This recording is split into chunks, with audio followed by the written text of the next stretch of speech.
यीशु ने स्वर्ग की नागरिकता को प्रमाणित किया। जब यीशु 12 वर्ष का हुआ तब यूसुफ और मरियम यीशु के साथ सामान्य तौर पर फसह मनाने के लिए यरूशलेम गए, परंतु घर वापस लौटने के समय यीशु अपने माता पिता के साथ नहीं लौटा, क्योंकि सैकड़ों यहूदी लोग साथ साथ नासरत वापस लौट रहे थे।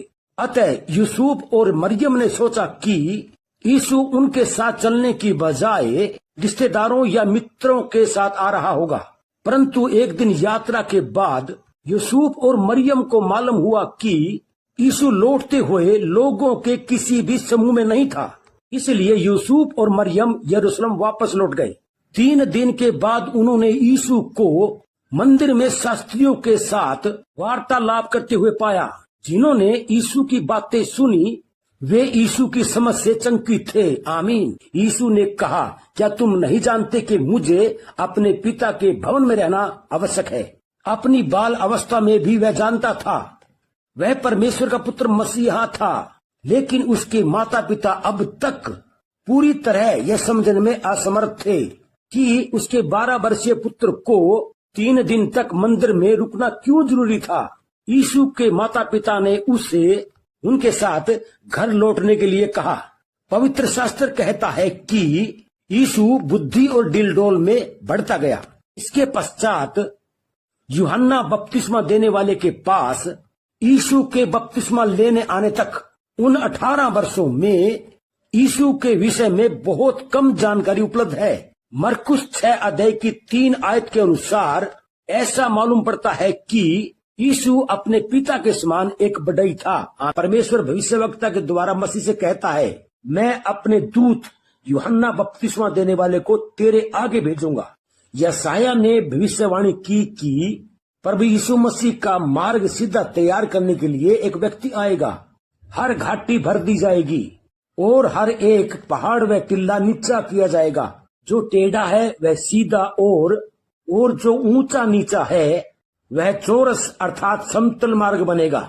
इसका मतलब यह है कि मसीह के द्वारा लाए जाने वाले उद्धार को लोग ग्रहण कर सके, अर्थात घाटियां आत्मिक अभाव जैसे विश्वास को भरना या पूरा करना आवश्यक है। मार्ग में उपस्थित पर्वत या पहाड़ी की तरह के अवरोध अर्थात घमंड या आत्मविश्वास के सत्र को नीचा करना जरूरी है। केवल तब सारी मनुष्य जाति परमेश्वर के उद्धार को देखेगी। यहूदी भविष्यवक्ताओं में यूहन्ना सबसे महान और सबसे अधिक शक्तिशाली था। उसका संदेश था, पश्चाताप करो क्योंकि स्वर्ग का राज्य निकट है। यह वही संदेश था जिसका खुद यीशु ने प्रचार किया। यूहन्ना ने पश्चाताप करने वाले लोगों को पानी से बपतिस्मा दिया, जो इस बात का चिन्ह था कि उनके पाप धो दिए गए थे तथा उन्हें क्षमा कर पाप से शुद्ध कर दिया गया था। उसने उद्धारकर्ता मसीह के आने की घोषणा की। उसने संसारिक आराम व सुख सुविधाओं का त्याग कर दिया था। वह पुराने नियम के अन्य भविष्यवक्ताओं की तरह चमड़े का वस्त्र पटुका पहनता या बांधता था। वह महान और शक्तिशाली था। फिर भी वह आने वाले व्यक्ति यीशु के जूते के बंद खोलने के योग्य नहीं था। आमीन। क्योंकि यीशु सिर्फ मनुष्य ही नहीं था, वह स्वयं परमेश्वर भी था। जब यूहन्ना ने केवल पानी से बपतिस्मा दिया, परंतु यीशु ने पवित्र आत्मा से बपतिस्मा दिया।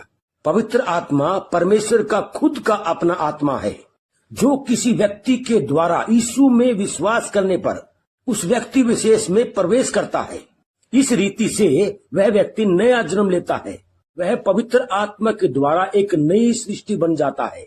इसलिए यूहन्ना के द्वारा दिया गया बपतिस्मा केवल पापों की अस्थायी बाहरी सफाई मात्र था। पानी सिर्फ सतह को धोता है, परंतु यीशु के द्वारा पवित्र आत्मा से दिया गया बपतिस्मा एक स्थायी आंतरिक शुद्धता, हृदय परिवर्तन और अंदर से नए आत्मिक जीवन का निर्माण है। यूहन्ना द्वारा पानी से दिए गए बपतिस्मा का उद्देश्य लोगों को पवित्र आत्मा के बड़े बपतिस्मा के लिए तैयार करना था। आमीन। यीशु का बपतिस्मा सभी धार्मिकता को पूरा करने के लिए यीशु को बपतिस्मा दिया गया। यह परमेश्वर की इच्छा थी कि यीशु मनुष्य के रूप में पृथ्वी पर आए, अपने ऊपर मनुष्य के पापों को ले और मनुष्य के बदले में पाप के दंड को सहे। इसलिए यह जरूरी था कि वह अन्य लोगों की तरह बपतिस्मा ले।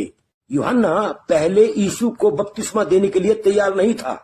यूहन्ना ने यीशु से अपनी तुलना करने पर महसूस किया कि वह एक पापी है तथा उसे खुद बपतिस्मा की आवश्यकता है।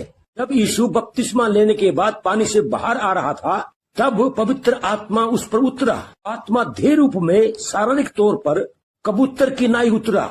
तब परमेश्वर ने स्वर्ग से यीशु को संबोधित किया, तू मेरा प्रिय पुत्र है, तुझसे मैं प्रसन्न हूँ। आमीन। यूहन्ना को यह मालूम हो गया कि यीशु निष्पाप था, इसलिए यीशु को बपतिस्मा देने के लिए तैयार हुआ। प्रभु यीशु मसीह का अनुग्रह, परमेश्वर का प्रेम, पवित्र आत्मा की सहभागिता तुम सबके साथ होती रहे। आमीन।